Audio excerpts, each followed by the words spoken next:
એવું percentage statistic છે કે લોકો રોંગ કરિયર સિલેક્શન કરે છે. મારા કઝિનના સનને આટલું પેકેજ મળ્યું તો તું આ ભણી લે, મારા નેબરને આ મળ્યું તો તું આ ભણી લે. वो अपने कपूर साहब कह रहे थे कि खुशकिस्मत हो कि तुम्हारा बेटा आईसीई में पढ़ता है. वो क्या सोचेंगे? અમારા જેવા મોટિવેશનલ સ્પીકર ક્યાંય બોલવા જઈને ફલાણાને 2 કરોડનું પેકેજ મળ્યું. मैंने साइंस ली थी तो आज मैं एक रेप्यूटेड कंपनी में चीफ इंजीनियर हूँ. જે કોઈ પણ ઇન્ફોર્મેશન મળે છે social media through, YouTube through, reels through, એ કન્ઝ્યુમ કરીને એવું માનવા માંડે છે કે આ કરવું. આ યુવાનો બધા જ જે સ્ટુડન્ટ છે પોતાનો મોટા ભાગનો સમય મોબાઈલમાં ને એમાં વિતાવતા હોય. તો આટલા સ્કોલર માણસો જે ઇન્ડિયાના ટોપ બ્રેઇન્સ છે, જો એ લોકો જોબ સસ્ટેન ના કરી શકતો તો એનું રીઝન શું હશે? ગામડાના પેરેન્ટ સુધી આપની આ વાત પહોંચે કે જે હજી ડૉક્ટર એન્જિનિયર બનાવવા માટે પુશ કરે છે અને ખોટું કરિયર સિલેક્ટ આજે પણ થાય છે. કે 12, 13 કે 14 વર્ષના બાળકો 400 મીટર દોડી નથી શકતા. જે છોકરો બહુ સારો આર્ટિસ્ટ, એ છોકરો અત્યારે ડૉક્ટર છે, પણ એ જ્યારે મને મળે ને ત્યારે એક જ વાત કે સાહેબ મારા પપ્પાએ મારી જિંદગી ખરાબ કરી.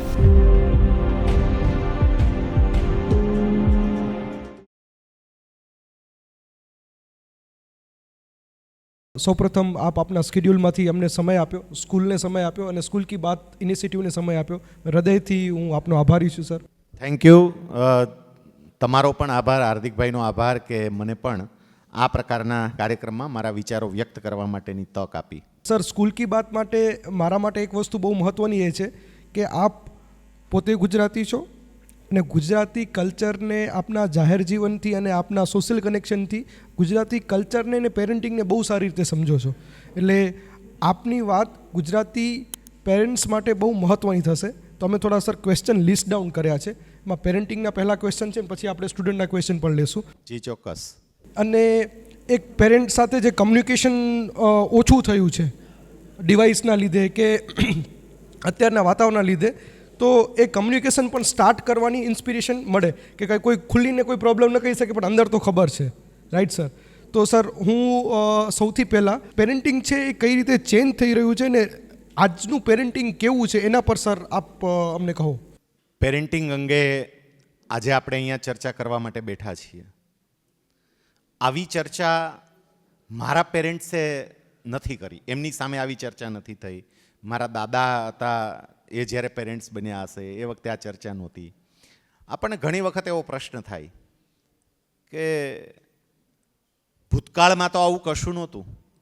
પેરેન્ટિંગ આજે જે વાતો કરીએ છીએ આજથી 25 વર્ષ પહેલાં, 50 વર્ષ પહેલાં આવું પેરેન્ટિંગ જેવી વાતો એવું કશું જ નહોતું. એમ અત્યારે કેમ આવું?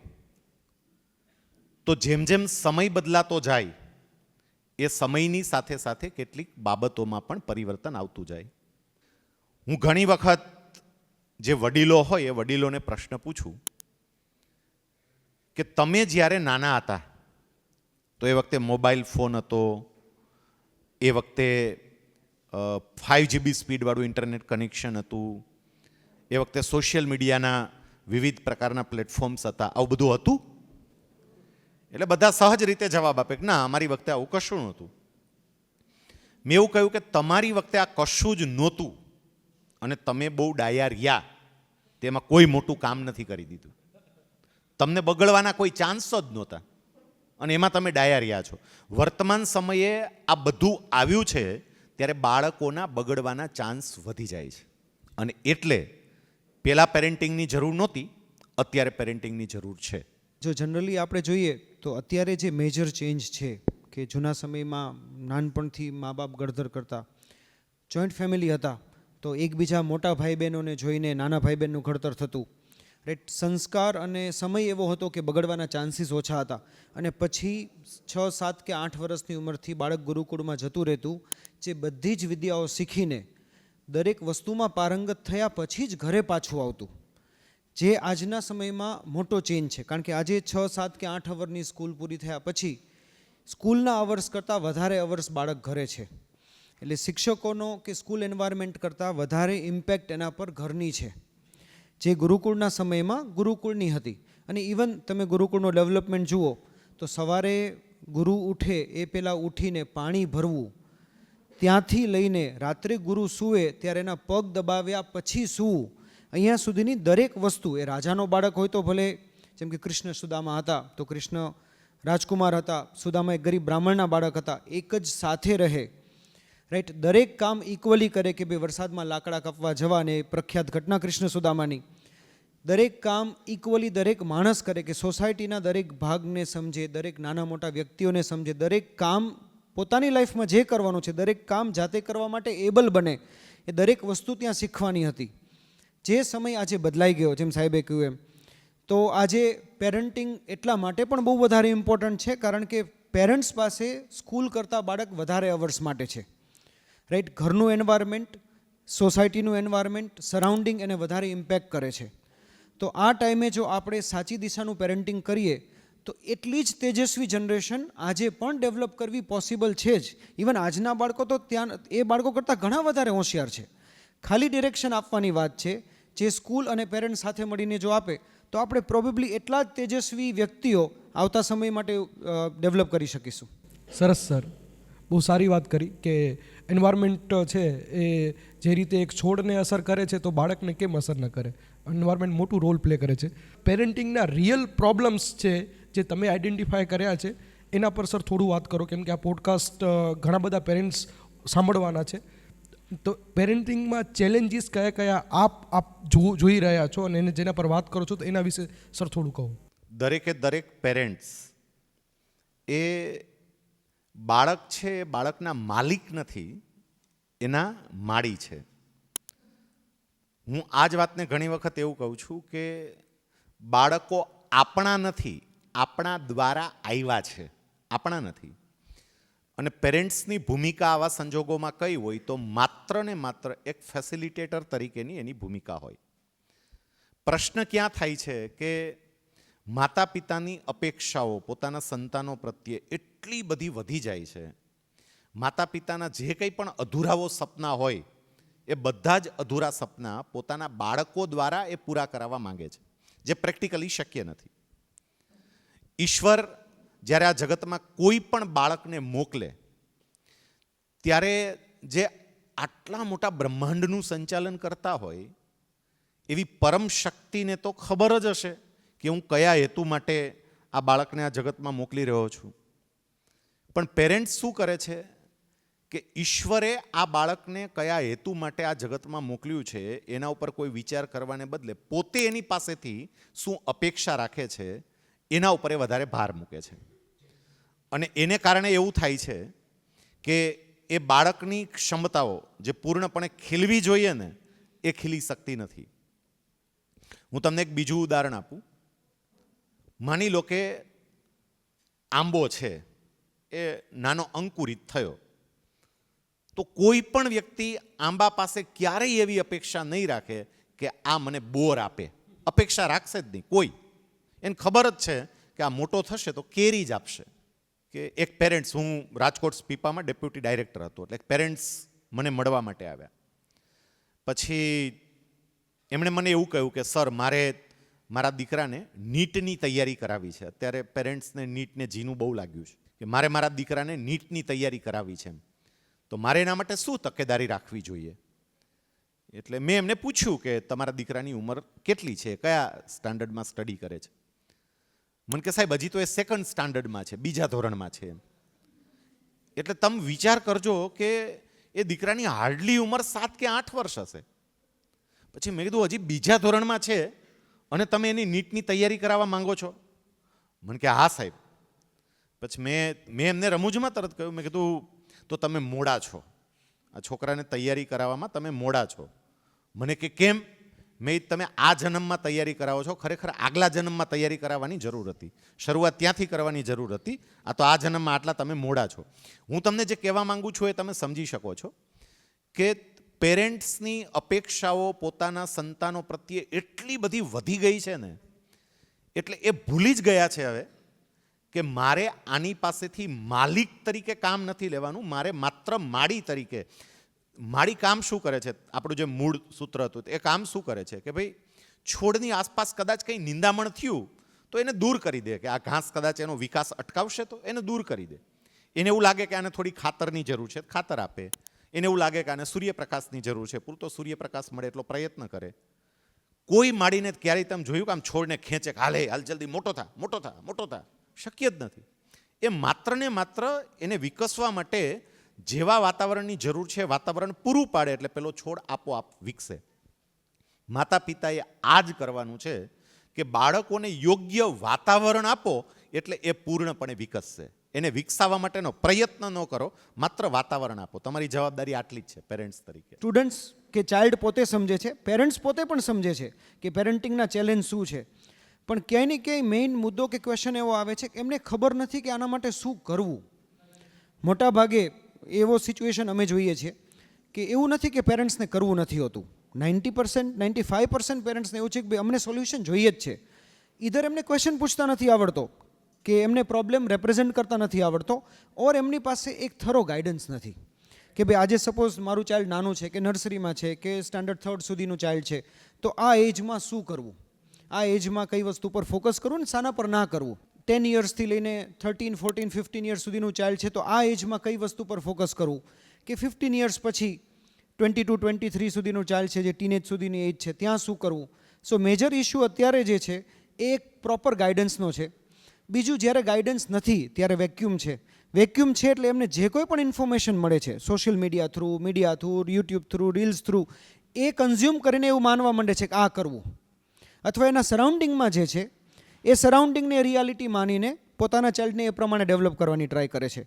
સો આઈડિયલી જો આપણે પેરેન્ટિંગ કે એના ઇશ્યુની વાત કરીએ તો જો આપણે એને એજ પ્રમાણે ડિવાઈડ કરીએ કે ભાઈ 0 to 0 કે બર્થથી 5 યર્સ સુધી કે એ એજમાં ચાઇલ્ડના ડેવલપમેન્ટના કયા આસ્પેક્ટ્સ પર ફોકસ કરો, તો ફિઝિકલ, સાયકોલોજીકલ, મેન્ટલ, ત્યારે એકેડેમિક્સ કે એજ્યુકેશન એટલું કંઈ ઇમ્પોર્ટન્ટ હોતું નથી.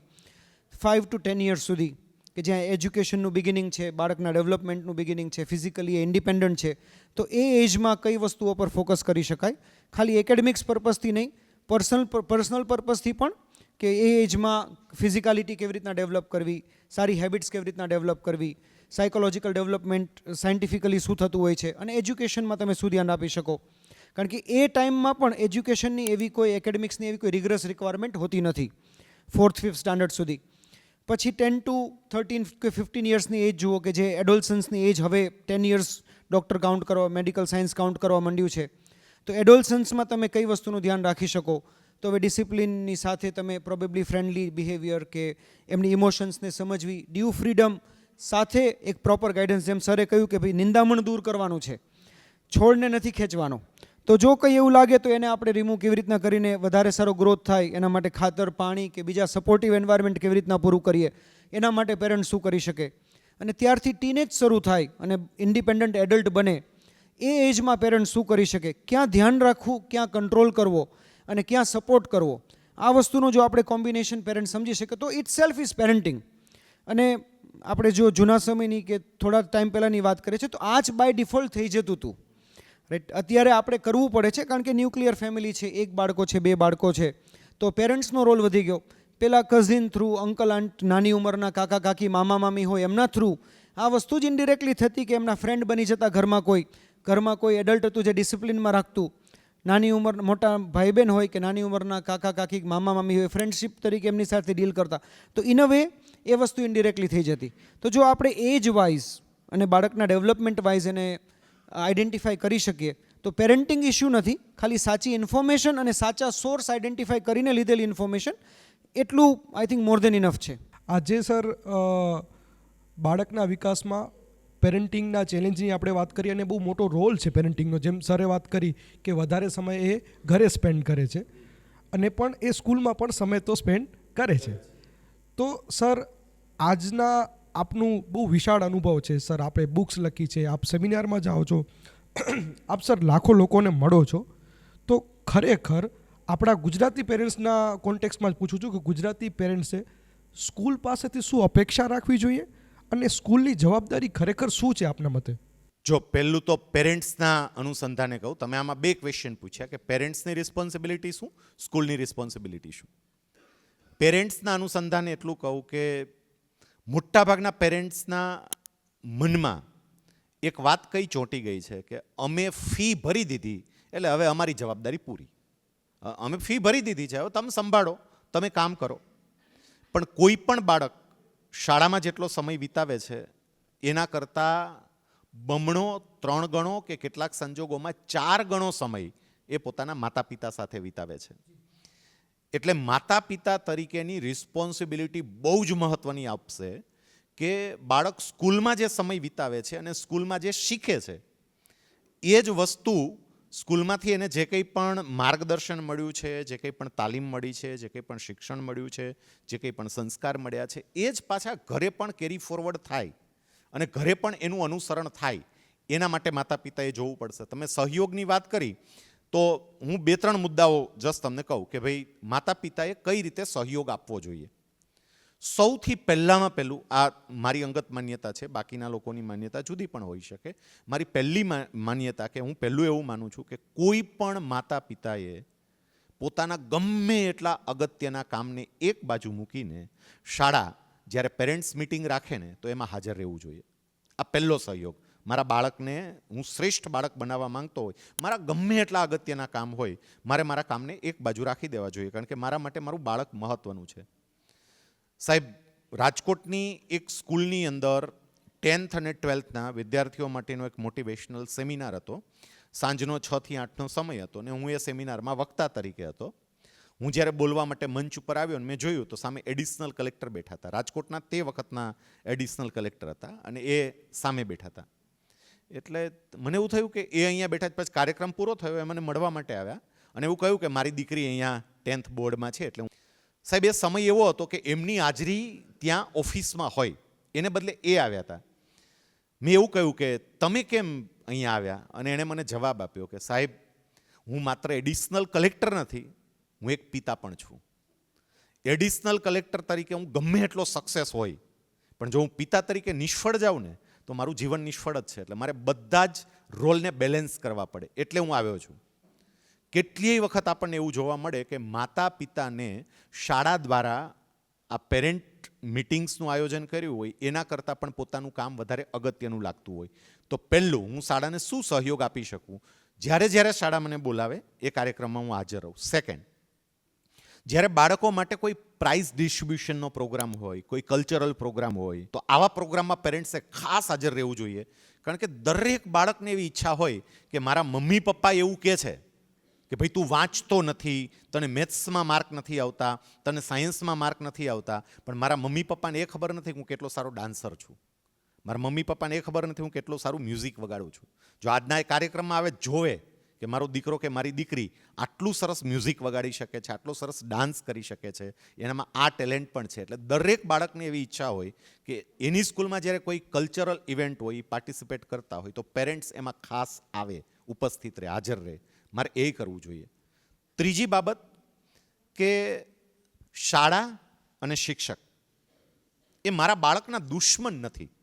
આ વાત વાલીઓના મગજમાં બહુ ક્લિયર હોવી જોઈએ. એ કંઈ પણ કરશે, ઇવન કદાચ કોઈ નાની એવી પનિશમેન્ટ કરશે ને તોય એ મારા બાળકના હિતમાં જ હશે, આવું વાલીને ક્લિયર થવું જોઈએ. કોઈ ટીચર ક્યારેય સ્ટુડન્ટ્સના દુશ્મન હોય જ નહીં. એ હંમેશા સારું જ ઈચ્છતા હોય. ઘણી વખત સ્ટુડન્ટને એવું થાય કે ટીચર અમારી યારે આવું શું કામ કરે છે, વાય અમને આવી પનિશમેન્ટ કેમ કરે છે, અમને 3 વખત લખવા માટે કેમ આપ્યું, અમને આવું કેમ કર્યું. પણ એની પાછળની બાબતો એ સમજી નથી શકતા. થોડુંક લાંબુ થશે પણ હું આમાં તમને ક્લિયર કહેતો જાઉં. સ્વામિનારાયણ સંપ્રદાયમાં એક બ્રહ્માનંદ સ્વામી કરીને સંત થઈ ગયા અને એમનું એક બહુ સરસ મજાનું ભજન છે.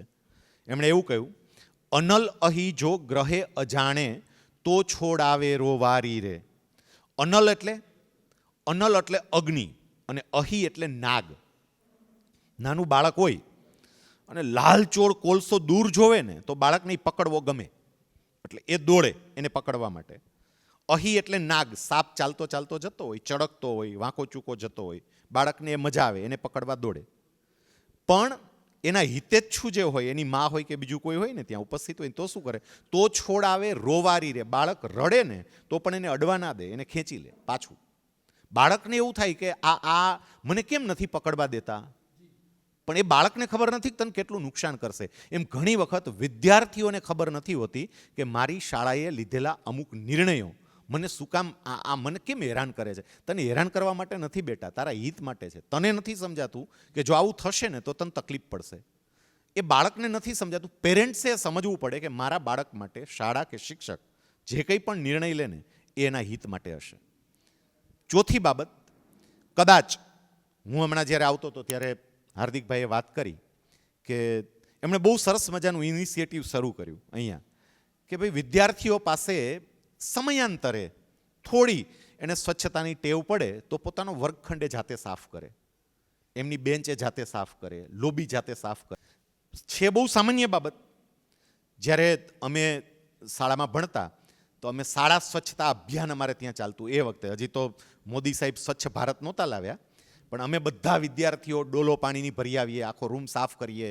પછી વિદ્યાર્થીઓએ જ પૈસા કાઢ્યા હોય, 10-10 રૂપિયા 5-5 રૂપિયા કાઢીને, અને એમાંથી ધજા પતાકા લાવ્યા હોય ને એ ક્લાસને શણગારીએ ને પછી એની કોમ્પિટિશન થાય, નંબરે આપે કયો ક્લાસ સરસ રીતે શણગાર્યો છે. તો અમે એવું કરતા ને એની અમને મજા આવતી, અમે એમાંથી શીખતા કંઈક.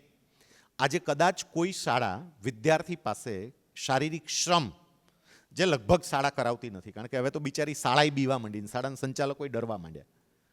પણ જો આવું કરાવે ને તો પેરેન્ટ્સ તરીકે મારે સપોર્ટ આપવો જોઈએ કે યસ આ તમે કરો, કારણ કે મારા બાળકનું ઘડતર થાય છે.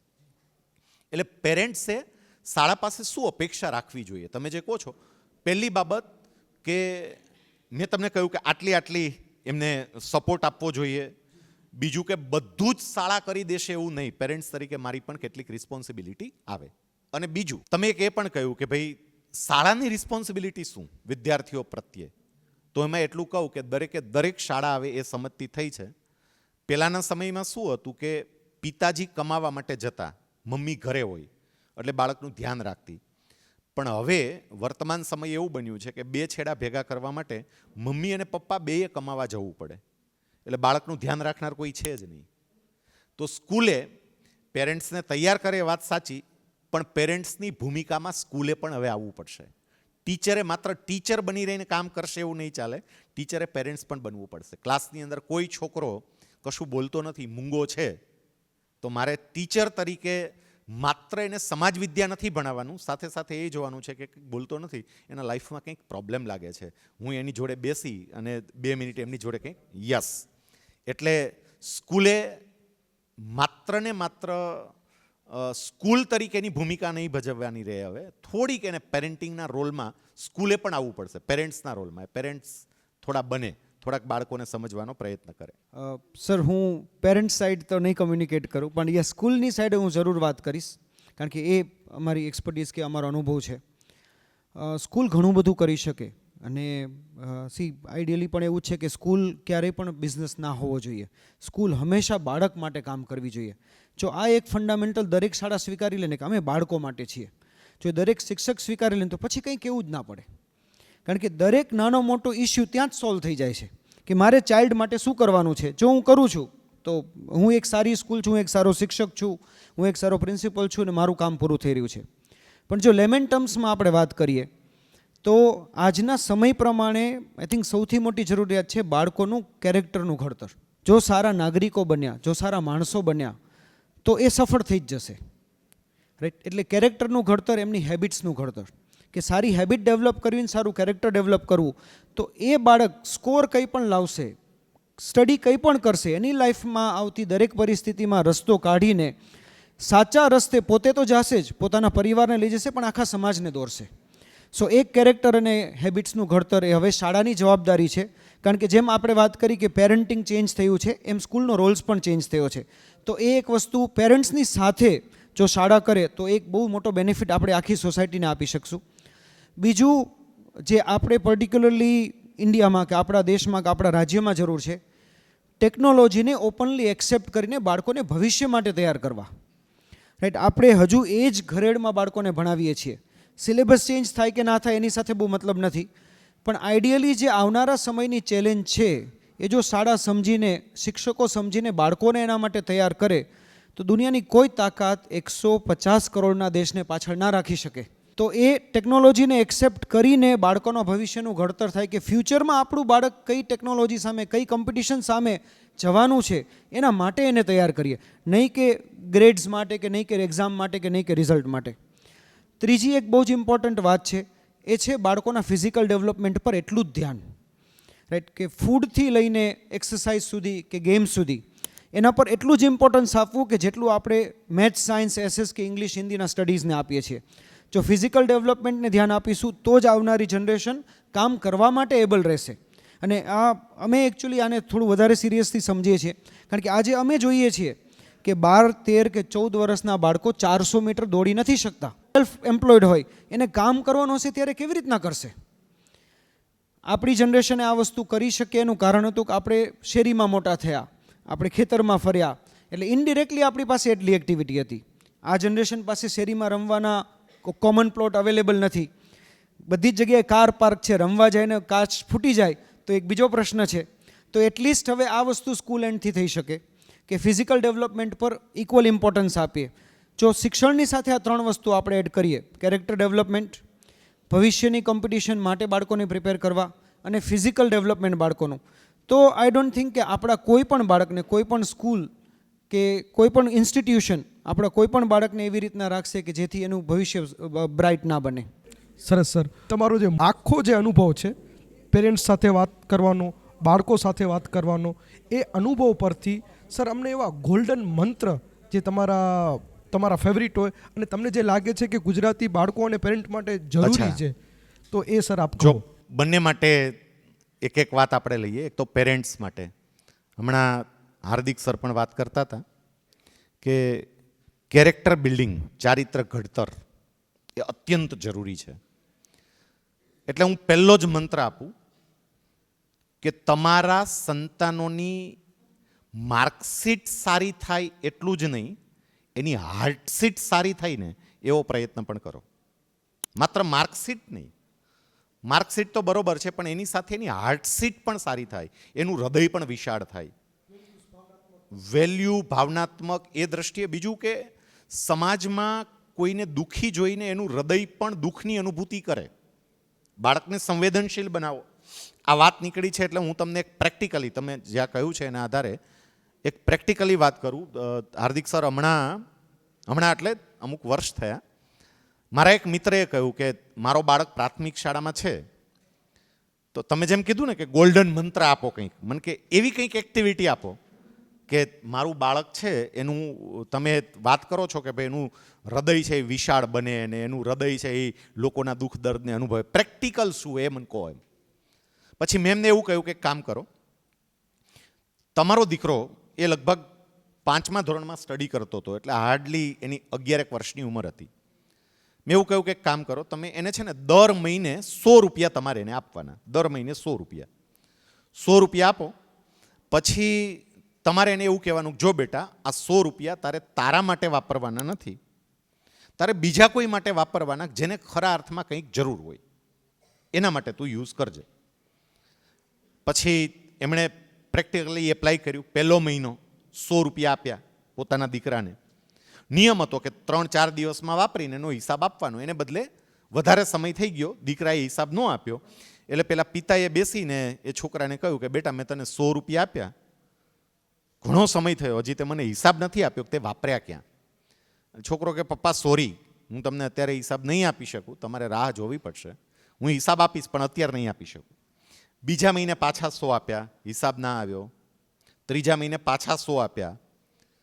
100 આપ્યા ને પછી બીજા જ દિવસે એ દીકરો પોતાના પિતા પાસે આવ્યો ને એવું કહ્યું કે પપ્પા મારે તમને હિસાબ આપવો છે. 11 વર્ષનો છોકરો, પણ એની ભાવના તમે જોજો. એ છોકરાએ એવું કહ્યું પપ્પા તમે મને પહેલા મહિને 100 રૂપિયા આપ્યા ને એવું કહ્યું કે હિસાબ આપ, પણ હું શું કામ નહોતો આપી ગયો એનું કારણ પણ કહું. તમે મને એવું કહ્યું હતું કે જેને જરૂર હોય ને એના માટે તું આ પૈસા વાપરજે એમ. તો આપણી શેરીમાં જે વોચમેન દાદા બેસે છે, તો હું જોતો કે વોચમેન દાદાના શૂઝ તૂટી ગયા છે, એ તૂટેલા શૂઝ પહેરીને આવે છે. એટલે મને એવું થઈ ગયું હું એને શૂઝ લઈ દઉં. તો આપણી બાજુમાં જ ફૂટવેરની દુકાન છે, એટલે હું ત્યાં તપાસ કરવા માટે ગયો, તો શૂઝ છે એ 100 રૂપિયાના મળતા નહોતા. એટલે મેં 3 મહિના રાહ જોઈ. આ 300 રૂપિયા ભેગા થયા ને, 300 રૂપિયાના શૂઝ આવતા હતા, પણ મેં એ શૂઝની દુકાનવાળા અંકલને વાત કરી તો એને 20 રૂપિયા ઓછા લીધા, મને 280 રૂપિયાના શૂઝ આપ્યા. એ 280 રૂપિયાના શૂઝ લઈ અને મેં વોચમેન દાદાને આપ્યા છે.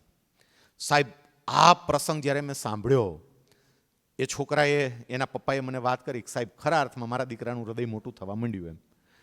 તો આ નાની નાની એવી બાબતો છે, પણ જે ગોલ્ડન રૂલ્સ કહેવાય ને કે તમારા બાળકોને કંઈક એક્ટિવિટી આપો, એવી એક્ટિવિટી આપો પેરેન્ટ્સ તરીકે કે જેથી કરીને માત્ર ને માત્ર એનું બ્રેન ડેવલપ થાય એવું નહીં. આજે બ્રેન ડેવલપમેન્ટની પાછળ દુનિયા એટલી પડી છે, પણ ગમે એટલું બ્રેન ડેવલપ થયું હશે અને હાર્ટ ડેવલપ નહીં થયું હોય ને તો તમે આઈએએસ ઓફિસર થઈને પણ કરોડોના કૌભાંડ જ કરશો.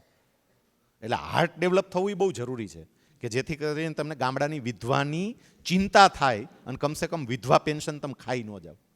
એટલે એક તો પેરેન્ટ્સ તરીકે મારા બાળકોની માર્કશીટ નહીં હાર્ટશીટ ઉપર પણ ધ્યાન આપવું એક આ. બીજું ગોલ્ડન રૂલ્સમાં પેરેન્ટ્સ તરીકે મારે મારા સંતાનને ફેલ્યોર પચાવતા પણ શીખવવું પડે, જે આજે કોઈ પેરેન્ટ્સ શીખવતા નથી. બેટા નિષ્ફળતા મળે, ફેલ જવાય, કંઈ વાંધો નહીં. જે વ્યક્તિઓ જીવનમાં ફેલ ગઈ હોય મારે માતા તરીકે પિતા તરીકે એની સ્ટોરી મારા સંતાનની સમક્ષ મૂકવી જોઈએ. બેટા કદાચ તું સ્ટડી કરે છે, તારે 2-5 માર્ક ઓછા આવે, કાલે સવારે તું કોઈ બિઝનેસ કરીશ, તું ક્યાંય જોબ કરીશ, તું બીજું કામ કરીશ, એવું બનશે બેટા. તને કોઈ છોકરી ગમતી હશે, તને કોઈ છોકરો ગમતો હશે, તું ઇન્સ્ટા કે ફેસબુકમાં એને ફ્રેન્ડ રિક્વેસ્ટ મોકલીશ ને એ એક્સેપ્ટ નહીં થાય, તો એ એક્સેપ્ટ નહીં થાય ને એ એક્સેપ્ટ કરતાં તું શીખ. જો જીવનમાં જે કંઈ પણ ફેલિયર મળે પછી એ તમારું પર્સનલ લાઈફ હોય, પ્રોફેશનલ લાઈફ હોય, એજ્યુકેશનલ લાઈફ હોય, કોઈ પણ એને પચાવતા શીખીએ. જે આજે કોઈ પેરેન્ટ્સ પોતાના દીકરા કે દીકરી એને નિષ્ફળતા પચાવતા નથી શીખવતા. અને સાહેબ એને કારણે તમે જોજો કે વિદ્યાર્થી કાળ દરમિયાન જ આત્મહત્યાનું પ્રમાણ વધતું જાય છે, કારણ કે પેરેન્ટ્સ અહીંયા થોડા નિષ્ફળ જાય છે. એટલે સેકન્ડ થિંગ એ. થર્ડ થિંગ એ કે પેરેન્ટ્સ તરીકે મારે મારા સંતાનોને જે કંઈ પણ વારસામાં આપવાનું છે ને એ માત્ર ને માત્ર સંપત્તિ નહીં, સંપત્તિની સાથે સાથે હું એને સંસ્કારોનો અને સેવાનો વારસો આપું, એને સંસ્કારનો વારસો આપું. અને સંસ્કારનો વારસો હું ક્યારે આપી શકું? મારી પાસે પોતાની પાસે હોય તો. એટલે હું ઘણી વખત કહું છું કે પેરેન્ટ્સ તરીકેનો એક ગોલ્ડન રૂલ એ છે કે તમારે ત્યાં સંતાન જન્મે પછી તમારી ભૂમિકા ચેન્જ થાય છે. એટલે માતા પિતા તરીકે તમારે તમારામાં કેટલાક પરિવર્તનો લાવવા બહુ જરૂરી છે. હું તમને એક ઉદાહરણ સાથે સમજાવું. સર તમે મારી સાથે એગ્રી થશો. એક નાની વાર્તા કહું, વાર્તાને આધારે આ કોઈ પણ પેરેન્ટ્સને બહુ સરળતાથી સમજાશે. એક છોકરો હતો, પછી એ છોકરાને એક વખત ટીચરે ક્લાસમાં બધા છોકરાને પૂછતા હશે, પૂછ્યું બેટા તારી ઉંમર કેટલી? એ છોકરો કે સર 8 વર્ષ. પછી સાહેબ બધી વાત કરતાં કરતાં પૂછ્યું બેટા તારા પપ્પા શું કરે છે, આ તે એની બધી વાત. બેટા તારા પપ્પાની ઉંમર કેટલી છે? છોકરો કે સાહેબ 8 વર્ષ. સાહેબ કે બેટા હું તારી ઉંમર નથી પૂછતો, હવે તારા પપ્પાની પૂછું છું. છોકરો કે સાહેબ 8 વર્ષ. એટલે સાહેબને એવું થયું આની પિન ચોંટી ગઈ છે, આપણે પિન ઉખેડીએ. એટલે એમણે કહ્યું બેટા પપ્પાને એક બાજુ રહેવા દે, મને એમ કે તારી મમ્મીની ઉંમર કેટલી? એ કે સાહેબ 8 વર્ષ. પેલા ટીચર કે ભલા માણસ તારી ઉંમર 8 વર્ષ હોય, મમ્મી ને પપ્પા 8 વર્ષ ના હોય? એ કે હા સર. ટીચર કે કેવી રીતે? હવે છોકરાએ જે જવાબ આપ્યો ને, છોકરો કે સાહેબ હું છે ને મારા માતા પિતાનું એકનું એક સંતાન છું. તો જ્યારે મારો જન્મ થયો ને ત્યારે મારી મમ્મી મમ્મી બની ને પપ્પા પપ્પા બન્યા. એ પુરુષ તરીકે 30 વર્ષના હોય, પપ્પા તો 8 જ વર્ષના છે. એ સ્ત્રી તરીકે 28 વર્ષની હશે, સ્ત્રી 28 વર્ષની, પણ મમ્મી તો 8 જ વર્ષની છે. દરેક પેરેન્ટ્સે આ બરોબર ધ્યાનમાં રાખવું જોઈએ કે મારા સંતાન સાથે કામ લેતી વખતે મારે એની ઉંમરના બનાય, એની ઉંમરના બનાય. મારો દીકરો અત્યારે 20 વર્ષનો હોય, એના અંગેનો મારે કાંઈ પણ નિર્ણય લેવો હોય ને તો મારે 20 વર્ષના બનવું પડે, અને તો હું નિર્ણય સાચો લઈ શકું. હું 50 વર્ષના વ્યક્તિ તરીકે મારા દીકરાની બાબતમાં નિર્ણય લઉં ને તો એ નિર્ણય યોગ્ય નહીં લેવાય. સ્ટુડન્ટ માટે કહું તો અહીંયા આટલા બધા સ્ટુડન્ટ્સ બેઠા છે. ગોલ્ડન રૂલ્સ એના માટે શું? કરિયરના. તો પહેલામાં પહેલો રૂલ્સ એ કે સફળતા માટેનો કોઈ શોર્ટકટ નથી. આ દરેક સ્ટુડન્ટ બરોબર મનમાં ભરાઈ દે. If you want to be success, તમારે તમારી જાતને સમર્પિત કરવી જ પડે. સમર્પણ કર્યા વગર તમને સફળતા ના મળે. અને કદાચ ટૂંકા રસ્તે તમને સફળતા મળે ને તો એ સફળતા ટકે પણ નહીં. સર ફેલિયરની આપ પચાવવાની બહુ સારી રીતે વાત કરી કે જો એ ફેલિયર એ સક્સેસનો ભાગ જ છે, એવી રીતે સ્વીકારીને જો પેરેન્ટ્સ એવું શીખવાડે કે ફેલિયર પચાવતા શીખીએ તો પણ એ બહુ મહત્ત્વનું થશે. સર આજે કેટલા બધા એવું પર્સન્ટેજ સ્ટેટિસ્ટિક છે કે લોકો રોંગ કરિયર સિલેક્શન કરે છે. કરિયર સિલેક્શન્સ વર્ડ જે છે એ લોકો ઘણા સમયથી સાંભળે છે, એના ગાઈડન્સના સેમિનાર જાય છે, પણ આજે પણ એ રિયલ પ્રોબ્લેમ છે. અને સર આજે એ રિયલ મિથ છે કે હજી ડૉક્ટર અને એન્જિનિયર બનાવવા માટે પુશ કરો, ભલે ગમે એટલી મૂવી બની જાય એના પર? હું પહેલાં તો એક વાસ્તવિક ઘટના સાથે જ વાત કરું કે હું એક એવા છોકરાને ઓળખું છું, તમે જેમ કહ્યું ને કે મારામાં ક્યાંક અંદર આર્ટ પડેલી હતી, એમ એ છોકરો એવો કે જે છોકરો બહુ સારો આર્ટિસ્ટ, એ છોકરો અત્યારે ડૉક્ટર છે અને માત્ર MBBS નહીં, MBBS પૂરું કર્યા પછી એણે PG પર કર્યું અને રાજકોટમાં અત્યારે એમની એક હોસ્પિટલ ચાલે છે. હું એમનું નામ નહીં દઉં કારણ કે એના કરિયરની સાથે આ સંકળાયેલું છે એટલે. પણ એ જ્યારે મને મળે ને ત્યારે એક જ વાત કે સાહેબ મારા પપ્પાએ મારી જિંદગી ખરાબ કરી નાખી. અત્યારે પુષ્કળ કમાય છે, એની હોસ્પિટલ સારી ચાલે છે, એનું મકાન બહુ સારું છે, ગાડી બહુ સારી છે, એમની વાઈફ પણ ડૉક્ટર છે.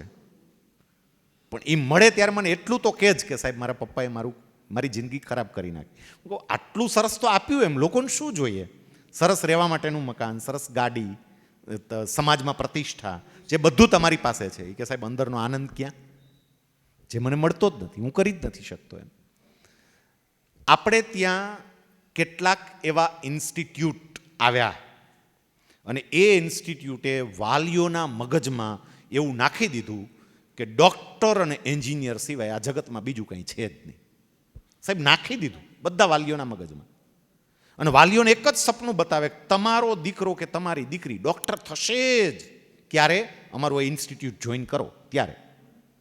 છાપામાં એવી એડવર્ટાઇઝમેન્ટ આપે, સાહેબ અબજો રૂપિયાનો મોટો બિઝનેસ થઈ ગયો. અને એટલું બધું બ્રેઇન વોશ થાય આ એડવર્ટાઇઝમેન્ટ દ્વારા, ટીવી એડવર્ટાઇઝમેન્ટ, હોર્ડિંગ્સ, ન્યૂઝપેપર્સ, બધાને એવું લાગે કે આ અશક્ય નથી, આ થઈ શકે, આ થઈ શકે, મારો દીકરો એ કરી શકે, મારી દીકરી એ કરી શકે, જે ખરા અર્થમાં દીકરા કે દીકરીમાં કેપેસિટી છે જ નહીં. સાહેબ તમને જાણીને આશ્ચર્ય થશે, મૂર્ખ કેવો હોય તો લોકો મૂર્ખ કે જે કેવું હોય કે MBBS ડૉક્ટર થયા પછી પણ મહિનાના 50,000 કમાવામાં તકલીફ છે. આ નરી વાસ્તવિકતા.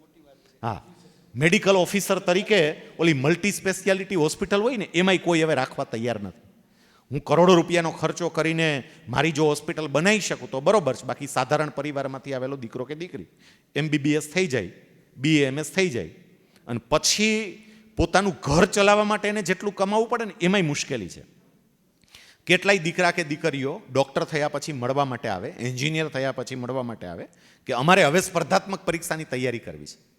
એટલે આપણે કહીએ પણ UPSCની તો કે ના સાહેબ, GPSCમાં ભલે ડેપ્યુટી મામલતદાર થાય પણ ત્યાં જવું છે, આટલો પગાર તો અમને મળશે. એમ આ લિટરલી હું તમને કહું છું, ડૉક્ટર થયેલી વ્યક્તિ કે એન્જિનિયર થયેલી વ્યક્તિ આવે કરે, સાહેબ એ બતાવે છે કે માત્ર ડૉક્ટર અને એન્જિનિયર બનીને જ તમે તમારી કારકિર્દી બનાવી શકો એવું નથી. હા, ડૉક્ટરનું એક ચોક્કસ રિસ્પેક્ટ છે, એન્જિનિયરનું એક ચોક્કસ રિસ્પેક્ટ છે, પણ કારકિર્દીમાં એ જ નથી, એ સિવાય બીજી ઘણી બધી છે. હું તો ત્યાં સુધી કહું કે વાલીઓએ હવે ખરેખર જાગૃત થવાની જરૂર છે અને સ્ટુડન્ટોએ પણ, કે તમે ડૉક્ટર અને એન્જિનિયર નહીં, તમે ખેડૂત બનીને પણ તમારી કારકિર્દી મસ્ત બનાવી શકો.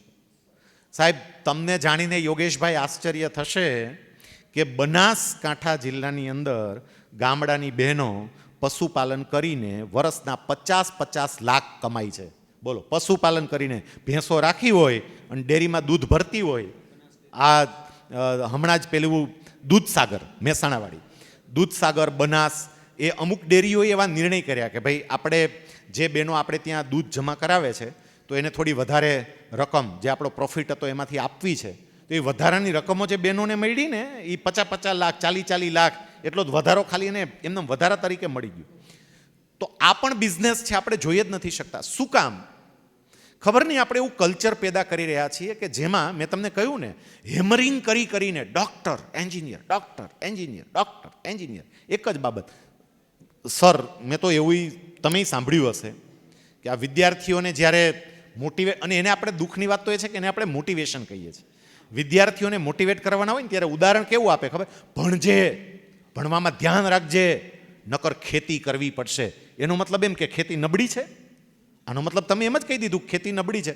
સાહેબ, IIT થયેલી વ્યક્તિઓ પણ હવે એગ્રીકલ્ચરમાં આવ્યા છે 400 વીઘા 500 વીઘા જમીન એ ભાડે રાખે, એના ઉપર ચોક્કસ પદ્ધતિ પ્રમાણે એ ખેતી કરે અને કરોડો રૂપિયાનો પાક લે.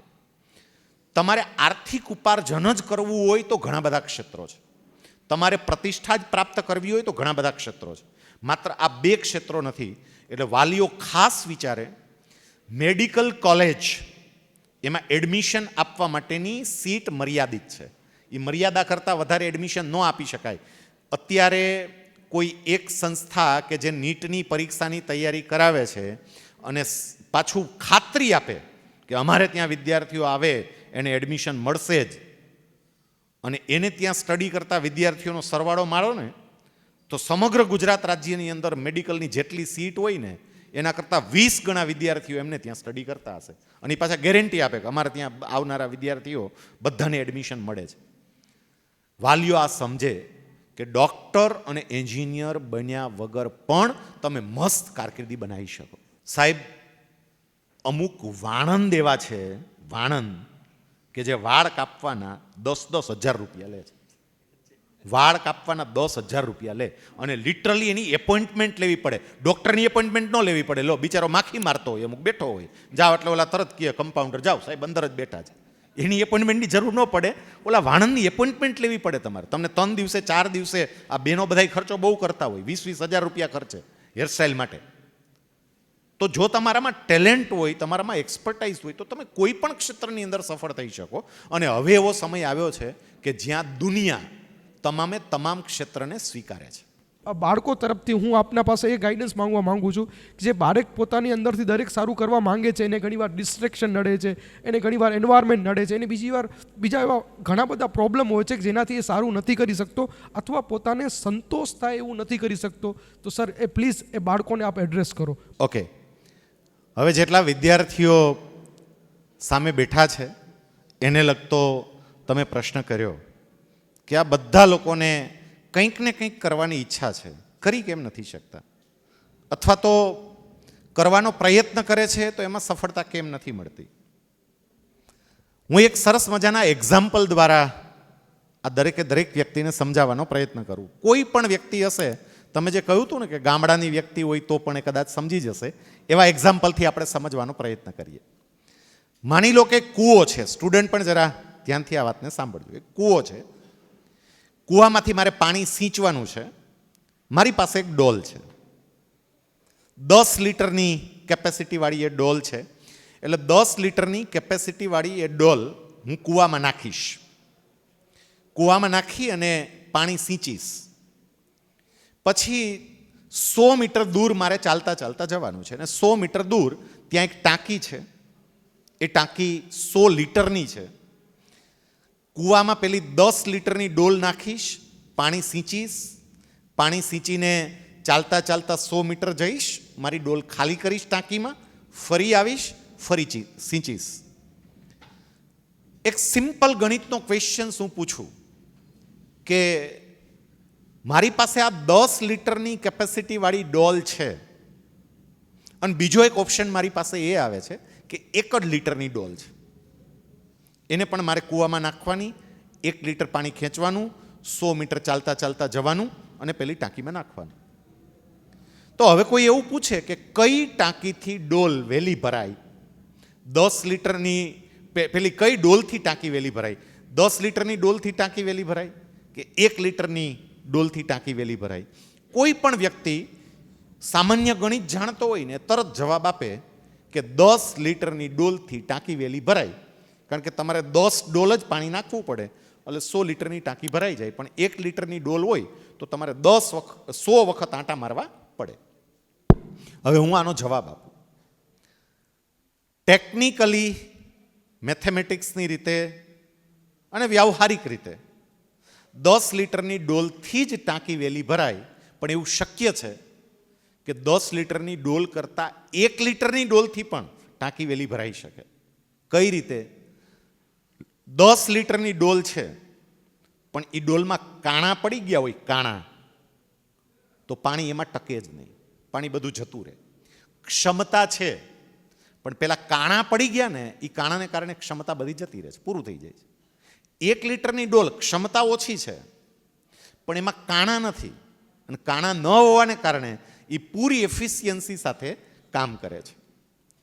મારે એટલું કહેવું છે કે કોઈ પણ વિદ્યાર્થી પોતાનું સપનું પૂરું કરવા માંગતા હોય તો પહેલાં તો એના મનમાં કાણા ના પડે ને એના માટેની તકેદારી રાખવી પડે. કારણ કે કાણા પડે તો ગમે એટલી મહેનત કરે ને એ મહેનત એળે જાય.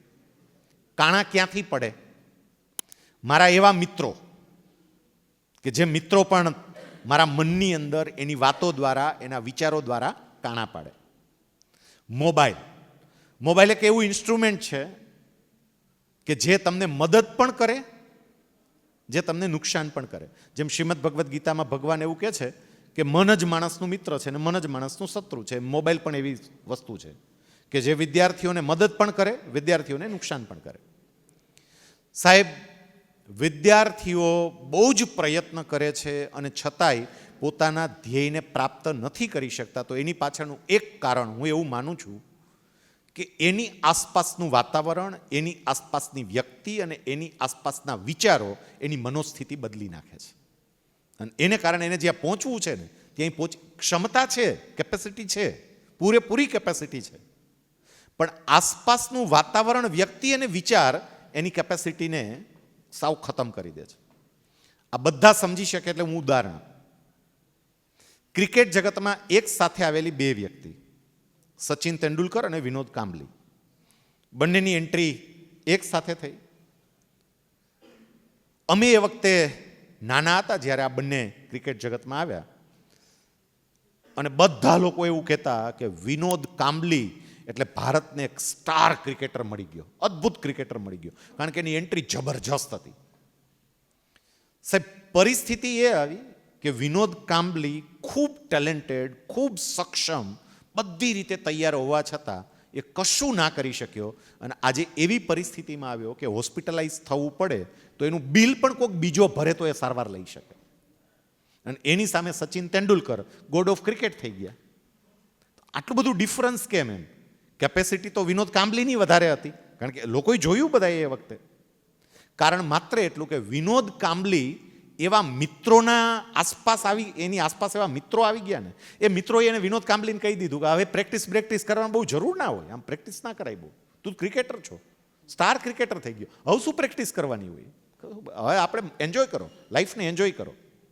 અને બીજી તરફ સચિન તેંડુલકર, એના કોચ રમાકાંત આચરેકર, અને સચિન તેંડુલકરને એવું કીધું હતું કે તારે રોજ સવારે ગ્રાઉન્ડમાં જઈ અને અમુક બોલની પ્રેક્ટિસ કરવાની જ. એને 102 ડિગ્રી ટેમ્પરેચર હતું તો એ સવારે ગ્રાઉન્ડમાં પહોંચ્યો હતો. એકવાર એવું હતું, 102 ડિગ્રી ટેમ્પરેચર હતું. એના વાઈફ અંજલિએ એવું કહ્યું હતું કે મને એવું લાગતું હતું કે આજ સચિન નહીં જાય, પણ ગયો પ્રેક્ટિસ કરવા માટે. સાહેબ, વિનોદ કાંબલી અને સચિન પણ આસપાસના વિચારોએ એને બદલી નાખ્યા. એક વ્યક્તિએ પ્રાપ્ત કરી શકી, એક વ્યક્તિ પ્રાપ્ત ન કરી શકી. વિદ્યાર્થીઓ નથી કરી શકતા કેપેસિટી હોવા છતાં.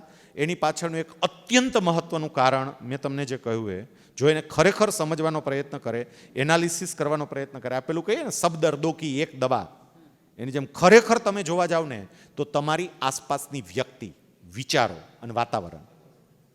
સાહેબ, આમાં કેટલાય એવા વિદ્યાર્થીઓ હશે કે જેની કેપેસિટી અદ્ભુત હશે, પણ એના ફ્રેન્ડ્સે એને કહી દીધું હોય, એની બેનપણીએ એને કહી દીધું હોય કે વધારે પેપર પ્રેક્ટિસ કરવાની જરૂર જ નથી, તું તો હીરો છો, આટલા માર્ક આવે છે, હવે એ ટીચર તો કીધા કરે પેપર પ્રેક્ટિસ કરો, રાઇટિંગ પ્રેક્ટિસ કરો, આપણે જરૂર જ નથી. સાહેબ, એ જ વસ્તુ એને એના સપના સુધી પહોંચવા નથી દેતી. એટલે મારે હંમેશા કેરફુલી જોવું પડે કે મારી આસપાસની વ્યક્તિ અને વિચારો કેવા આવે છે, અને એને આધારે કાં તો હું ઉપર જઈશ કાં તો હું નીચે આવીશ. આવું હું માનું છું અંગત રીતે.